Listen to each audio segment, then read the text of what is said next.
बेटा बेटी को बराबर मानने वाले सुकांत और निधि दंपति ने अपने तीनों बच्चों उन्नति, काव्या और सुरम्य में कभी कोई फर्क नहीं रखा, एक समान परवरिश की। यही कारण था जब बड़ी बेटी उन्नति ने डेंटल कॉलेज में प्रवेश लेने की इच्छा जाहिर की तो पापा ऐश्वर्या डेंटल कोर्स करने के लिए चीन जा रही है। मैं भी जाना चाहती हूँ, मुझे भी डेंटिस्ट ही बनना है, तो बाहर जाने की क्या ज़रूरत है। डेंटल कोर्स भारत में भी तो होते हैं। पापा वहाँ डायरेक्ट एडमिशन दे रहे हैं 12वीं कक्षा के मार्क्स पर। यहाँ कोचिंग लूँ, फिर टेस्ट दूँ, 1-2 साल यूँ ही चले जाएंगे। पर बेटा परवर कुछ नहीं। पापा आप ऐश्वर्या के पापा से बात कर लीजिए, मैं उनका नंबर मिला देती हूँ, उन्हें सब पता है, वे अपने काम के सिलसिले में अक्सर वहाँ जाते रहते हैं। सुकांत ने बात की। फीस बहुत ज़्यादा थी, अतः वे सोच में पड़ गए। एजुकेशन लोन भी मिलता है जी, आजकल बच्चों को विदेश में पढ़ने के लिए पढ़ने में भी ठीक ठाक है। पढ़ लेती तो दांतों की डॉक्टर बन जाएगी। निधि भी किचन से हाथ धोते हुए उनके पास आ गई थी। पर पहले पता करने दो ठीक से कि वह मान्यता प्राप्त है भी या नहीं। है ना माँ, बस वापस आकर यहाँ एक परीक्षा देनी पड़ती है, MCI की, और प्रमाण पत्र मिल जाता है। पापा अगर मेरी जगह सुरम में होता तो आप ज़रूर भेज देते। नहीं, ऐसा बिल्कुल नहीं है। तुमने ऐसा क्यों सोचा? क्या तुम भाई बहनों में मैंने कभी कोई फर्क किया? सुकांत ने उसके गालों पर प्यार से थपकी दी।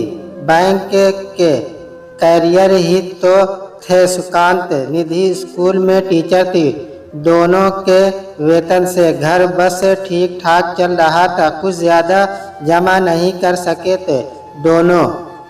सुकांत की पैतृक संपत्ति भी झगड़े में फंसी थी, वर्षों से मुकदमे में पैसा अलग लग रहा था। हाँ, निधि को मायके से ज़रूर कुछ संपत्ति का अपना हिस्सा मिला था, जिससे भविष्य में बच्चों की शादी और अपना मकान बनाने की सोच रहे थे। मकान तो बनता रहेगा, निधि शादियां भी होती रहेगी, पहले बच्चे लायक बन जाए तो यह सबसे बड़ी बात होगी, है ना? कह सुकांत ने सहमति चाही थी, फिर खुद ही बोले, हो सकता है हम मुकदमा जीत जाएं, तब तो पैसों की कोई कमी नहीं रहेगी। हाँ, ठीक तो कह रहे हैं, आजकल बहुएं भी लोग कामकाजी लाना ज़्यादा पसंद करने लगे हैं। बढ़िया प्रोफेशनल कोर्स कर लेगी तो घर वर भी बहुत अच्छा हुआ आसानी से मिल जाएगा। निधि ने अपनी सहमति जताई। जमा राशि आड़े वक्त के लिए पड़ी रहेगी, कोई एजुकेशन लोन ही ले लेते हैं, वही ठीक रहेगा। पता करता हूँ। डिटेल्स इसके है, जॉब में आने के बाद ही किस्तें जानी शुरू होगी। सुकांत ने पता किया और फिर सारी प्रतिक्रिया शुरू हो गई। उन्नति पढ़ाई के लिए विदेश चली गई। दूसरी बेटी काव्या के अंदर भी विदेश में पढ़ाई करने की चाह पैदा हो गई। 12वीं कक्षा के बाद उसने लंदन से BBA करने की जिद पकड़ ली। पापा दीदी को तो आपने विदेश भेज दिया, मुझे भी लंदन से पढ़ाई करनी है। पापा प्लीज़ पता कीजिए ना। सुकांत और निधि ने सारी तहकीकात कर काव्या को भी पढ़ाई के लिए लंदन भेज दिया। अब रह गया था सबसे छोटा बेटा सुरम्य। पढ़ने में वह भी अच्छा था, वह भी डॉक्टर बनना चाहता था, मगर घर का खर्च देखकर उसका ख्याल बदलने लगा कि माता पिता कहाँ तक करेंगे। साल 6 महीने बाद पीएमटी परीक्षा में सफल भी हुआ तो 4 साल MBBSc की पढ़ाई, फिर इंटर्नशिप, उसके बाद MD या MS। उसके बिना तो डॉक्टरी का कोई मतलब ही नहीं। फिर अब मम्मी पापा रिटायर भी होने वाले हैं, कब कमा पाऊंगा, कब उनकी मदद कर पाऊंगा। 2 लोन पहले ही उनके सिर पर है। मुझे कुछ जल्दी पढ़ाई करके पैसा कमाना है। फिर उसने अपना स्ट्रीम ही कॉमर्स कर लिया। 12वीं कक्षा के बाद उसने CA की प्रवेश परीक्षा पास कर ली। स्टूडेंट लोन लेकर उसने अपनी CA की पढ़ाई शुरू कर दी। दिन में पढ़ाई करता और रात में कॉल सेंटर में जॉब करने लगा। सुकांत और निधि थोड़े परेशान अवश्य थे, पर मन में कहीं यह संतोष था कि बच्चे काबिल बनकर अपने पैरों पर खड़े हो इज्जत और शान की जिंदगी जिएंगे। इससे बड़ी और क्या बात होगी उनके लिए। सुकांत रिटायर होकर किराए के मकान में आ गए थे। और क्या जी हम नहीं बनवा सके घर, तो क्या बच्चे को अपना घर बनाकर ठाठ से रहेंगे। एक दिन निधि बोली, उन्नति का BDS पूरा हो गया। वापस आकर उसने भारत की मान्यता के लिए परीक्षा भी उत्तीर्ण कर ली। इंटर्नशिप के बाद उससे लाइसेंस मिल गया। माँ बाप का सीना गर्व से चौड़ा हो गया। उन्नति ने एक PG डेंटिस्ट रवि को जीवन साथी के रूप में पसंद कर लिया। रवि को दहेज नहीं चाहिए था, पर घर वालों को शादी धूमधाम से चाहिए थी। ठीक ही तो है पापा, शादी रोज रोज थोड़ी ही होती है। अब ये लोग दहेज तो नहीं ले रहे न। उन्नति मम्मी पापा को दलील के साथ राजी करने की कोशिश में थी। हाँ हाँ हो जाएगा, तू चिंता मत कर, सुकांत ने उससे तसल्ली देते हुए कहा। जैसे तैसे सुकांत और निधि ने बड़ी बेटी को 5 स्टार होटल से विदा किया। मम्मी पापा, मुझे पढ़ने का शौक था सो पढ़ लिया, प्रैक्टिकल्स वगैरह मेरे बस की नहीं। मुझे तो बस घूमना फिरना और मस्ती करनी है। लोन का आप देख लेना मेरे पास, वहाँ बैंक का लेटर वेटर नहीं आना चाहिए, वरना बड़ा बुरा फील होगा। ससुराल में रवि को मैंने लोन के बारे में कुछ नहीं बताया है। उन्नति ने जाते जाते 2 टूक अपना मनियत बना डाला। रवि को मालूम है तू काम नहीं करेगी। सुरम्भ को जब मालूम हुआ तो उसने हैरानगी से पूछा। इस पर उन्नति बोली, और क्या कह रहे थे, कुछ करने की ज़रूरत नहीं है, बस रानी बनकर रहना, पलकों पर बैठा कर रखेंगे, तू देखना। और वह हंस दी थी। दीदी, तुम्हें मालूम है न कि मम्मी पापा अब रिटायर हो चुके हैं। हम लोगों के चक्कर में बेचारे मकान तक नहीं बनवा सके। बैंक से स्टूडेंट लोन तो है ही, प्राइवेट लोन अलग से। विदेश की पढ़ाई उन्हें कितनी महंगी पड़ी पता है। भाई तू तो लड़का है, CA बनते ही बढ़िया कंपनी में लग जाना है। तू ठहरा, तेज दिमाग, फिर धड़ाधड़ पैसे कमाएगा। तू थोड़ा ओवर टाइम भी कर लेना हमारे लिए। मुझे तो गृहस्थी संभालने दे, लाइफ एंजॉय करनी है। मुझे तो वह अपने लंबे नाखूनों में लगी ताज़ा नील पैलिस से सुखाने लगी। कमाल है दीदी, पहले विदेश की महंगी प्रोफेशनल पढ़ाई पर खर्च करवाया, फिर 5 स्टार में शादी की। दहेज न देने पर भी इतना खर्च हुआ जिसकी गिनती नहीं। अब काम नहीं करोगी तो तुम्हारा लोन कैसे अदा होगा, सोचा है? माना काव्या दीदी का और मेरा लोन तुम्हारी जिम्मेदारी नहीं, पर अपना लोन तो चुकता कर जो बैंक से तुमने अपने नाम लिया है। काम क्यों नहीं करोगी? फिर प्रोफेशनल पढ़ाई क्यों की? इतना पैसा क्यों बर्बाद करवाया जब तुम्हें केवल हाउसवाइफ ही बनना था? तू तो करेगा ना भाई काम। तुम काम नहीं करोगी तो कुछ दिनों में ही प्यार हवा हो जाएगा। रवि का तमीज से बात कर। रवि तेरे जीजू हैं। तुम्हारी वजह से मैंने डॉक्टरी की पढ़ाई नहीं की, जबकि मैं बचपन से ही डॉक्टर बनना चाहता था। घर की स्थिति देखकर अपना इरादा ही बदल लिया। ना करते करते भी इतना खर्च करवा डाला। कर्ज में डूब गए हैं मम्मी पापा। शर्म नहीं आती तुम्हें? कब जिएंगे वे अपने लिए? कभी सोचा है? तू है ना उनका बेटा, करना सेवा सारी उम्र, लायक बेटा बनकर। अच्छा, बाकी हर चीज में बराबरी, पर जिम्मेदारी में नहीं। वह तो शुक्र है मकान नहीं बना, वरना बिकवा कर उसमें से भी अपना शेयर लेती। छोड़ उन्नति दीदी, तुम क्या समझोगी? जाओ खुश रहो।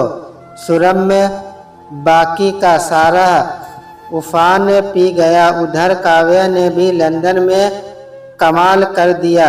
वहीं अपने एक दोस्त प्रतीक से विवाह रचा लिया। 1 महीने के गर्भ से थी।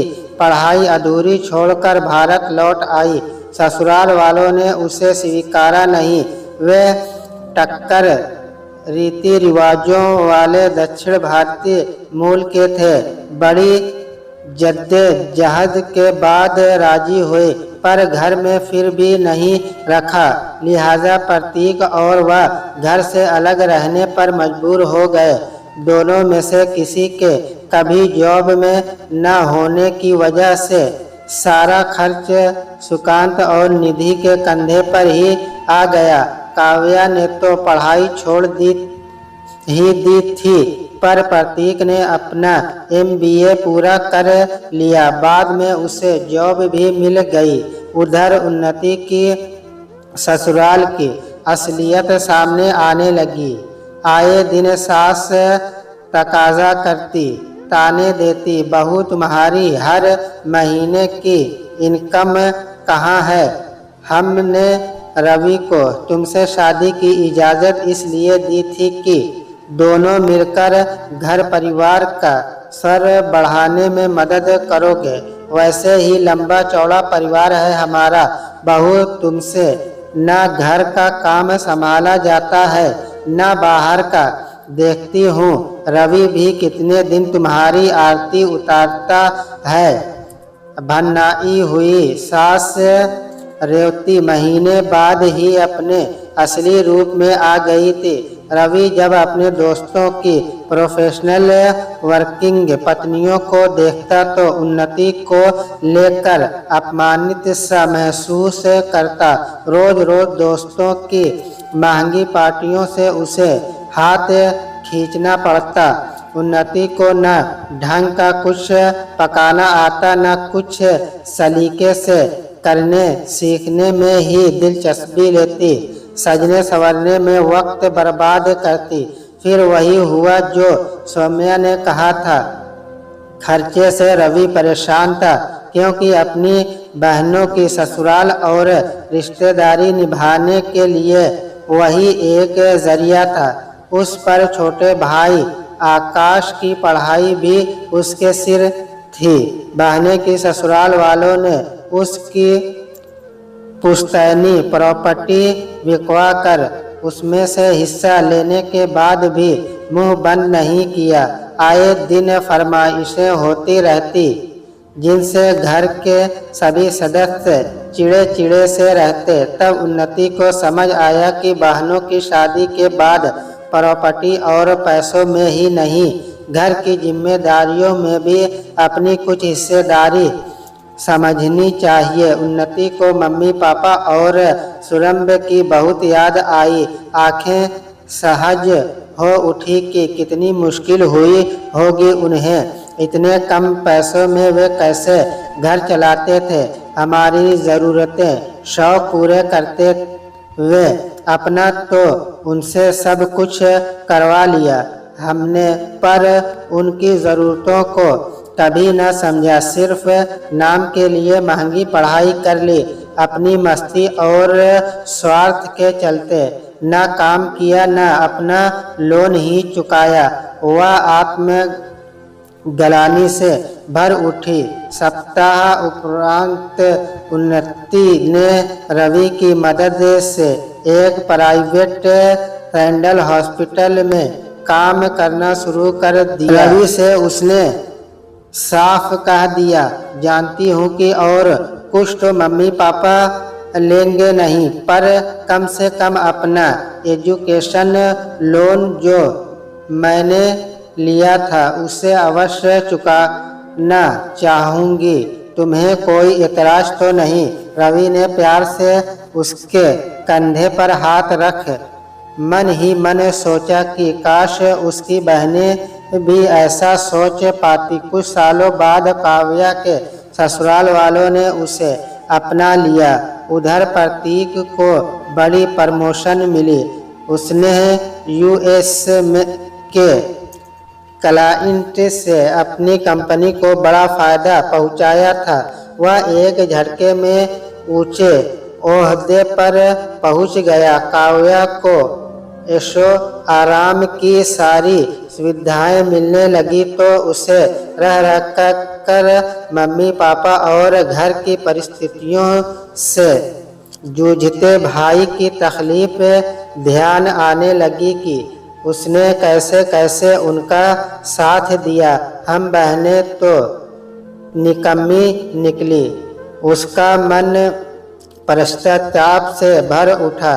फिर उसने उन्नति से मन की पीड़ा शेयर की तो उन्नति ने उससे इधर सुकांत के गांव की बरसों से मुकदमे में फंसी पैतृक संपत्ति का फैसला उनके पक्ष में हो गया।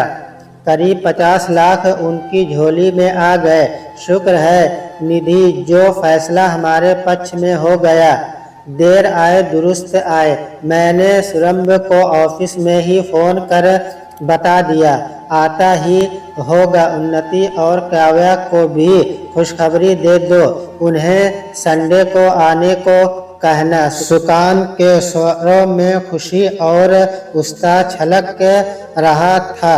वे जल्द ही अपनी खुशी तीनों बच्चों में बांट देना चाहते थे और रकम भी। संडे को तो दोनों वैसे भी आने वाली है। रक्षाबंधन जो है तभी सरप्राइज देंगे, अभी नहीं बताते। पीछे का दरवाज़ा खुला था। उन्नति और काव्या दबे पांव हिसाब लगाते हुए कि पापा इस समय बाथरूम में होंगे और माँ किचन में। मेड जा चुकी होगी। 9 बज रहे हैं तो सुरम्भ सो ही रहा होगा। एक दूसरे को देख मुस्कुराते हुए वे सुकांत और निधि के बेडरूम में पहुंच गई। सुकांत की दराज खोल उन्होंने चुपके से कुछ रखा, फिर सीधे सुरंग के रूम में जाकर तकिए के वार से उसे जगा दिया। आज भी देर तक सोएगा? संडे है तो, पर रक्षाबंधन भी है। उठ जल्दी, नहा कर आ, राखी नहीं बंधवानी। अरे उठ भी, तुम्हें राखी बांधने के बाद ही माँ कुछ खाने को देगी। बहुत जोर की भूख लग रही है। कहते हुए काव्या ने एक तकिया उसे और जमा दिया। क्या है सौम्या? आंखें मलते हुए उठ बैठा। दोनों बहनें उसे बाथरूम की ओर ढकेल हंसती हुई किचन की ओर बढ़ गई। माँ सरप्राइज कह दोनों निधि से लिपट गए। अरे कब घुसी तुम दोनों, मुझे तो पता ही नहीं चला, कह निधि मुस्कुरा उठी। राखियां बंधवाने के बाद जब सुरम ने दोनों को 6-6 लाख के चेक दिए तो दोनों बहनें उसका चेहरा देखने लगी। मजाक कर रहा है? मजाक नहीं, सच में बेटा, हम वह मुकदमा जीत गए, उसी के 4 हिस्से कर दिए, एक मेरा व निधि का, बाकी तुम तीनों के। अरे नहीं पापा, ये हम नहीं ले सकते, काव्या और उन्नति एक साथ बोली। उन्होंने उन पैसों को लेने से साफ इनकार कर दिया। नहीं मम्मी पापा, इन पर केवल सुरम्य का ही हक है। उसी ने आप दोनों के साथ सारी जिम्मेदारियां उठाई है, पहले घर के छोटे छोटे कामों में, फिर बड़े कामों में, लोन, बिल्स, ऑपरेशन, इलाज, रिश्तेदारी, गाड़ी और अब यह मकान। आप दोनों और घर से अलग अपने लिए कुछ नहीं जोड़ा। उसने सच है मम्मी पापा, हर बात में बराबरी करने वाली हम बेटियां पढ़ लिख कर भी बेटियां ही रह गई, बेटा न बन सकी। हमने शान और मस्ती के अलावा कुछ सोचा ही नहीं, कभी समझना ही नहीं चाहा। दायित्व तो दूर की बात, मेरे और काव्या के लिए बहुत कुछ कर दिया आपने, अब तो इसका ही हक बनता है, हमारा नहीं। हाँ पापा, अब तो बस झट से इसके लिए अच्छी सी लड़की पसंद कीजिए और इसकी धूमधाम से शादी कर दीजिए। बहुत आनाकानी कर चुका है। हाँ नेक हम बड़ा लेंगे। उन्नति और काव्या एक के बाद एक बोले जा रही थी, फिर वे सुरम को छेड़ने लगी। वैसे एक बहुत सुंदर लड़की मेरे पड़ोस में है, बस थोड़ी तोतली है, उससे करेगा शादी। उन्नति ने ठिठोली की तो काव्या भी पीछे नहीं रही।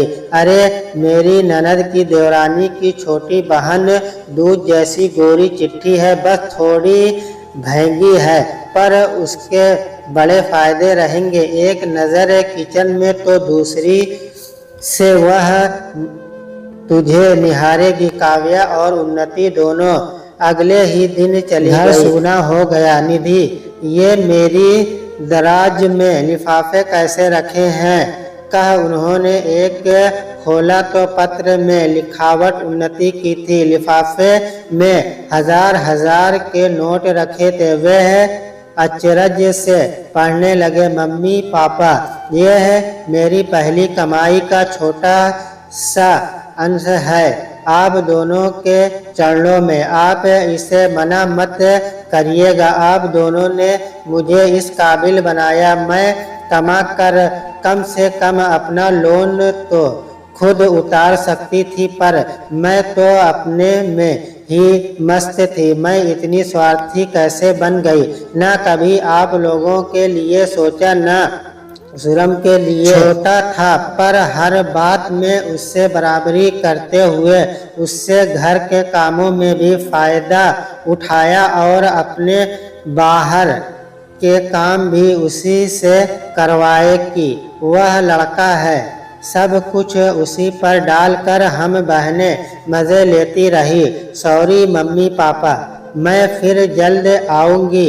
आपकी डेंटिस्ट बेटी उन्नति। दूसरा लिफाफा काव्या का था। लिखा था, माँ और पापा, आपने हमेशा हम तीनों को बराबर का प्यार दिया, हक दिया, बराबर मानते हैं न, तो सुरम्य की ही तरह मुझे भी अपना लोन चुकाने दीजिए।